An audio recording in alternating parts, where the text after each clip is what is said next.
عشق بتاں سے ہاتھ اٹھا، اپنی خودی میں ڈوب جا، نقش و نگار و دیر میں خون جگر نہ کر تلف۔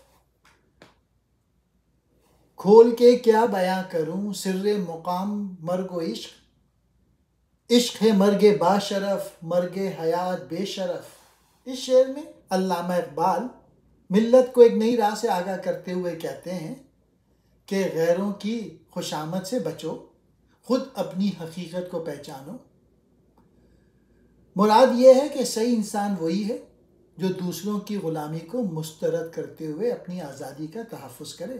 ان افسوسناک حالات کو مد نظر رکھ کے اقبال ملت کے لوگوں سے یہ کہتے ہیں، اے غافل، خدا کے لیے بت پرستی سے باز آ جا اور اپنے مقصد حیات کی طرف توجہ کر، اور اس کی صورت یہ ہے کہ اپنی خودی میں ڈوب جا۔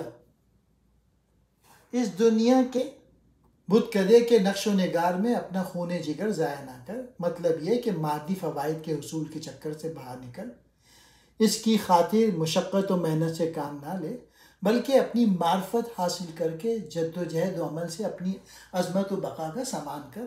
میں موت اور عشق کے مقام کے راز کے بارے میں تجھے کیا بتاؤں، بس یوں سمجھ کہ عشق گویا ایک باعظمت موت ہے، یعنی عشق عزت کی موت کا دوسرا نام ہے، اور موت یہ ہے کہ انسان بے عزتی کی زندگی بسر کرے۔ مراد یہ ہے کہ بے عزتی اور بے وقار زندگی ہی موت کے مترادف ہے۔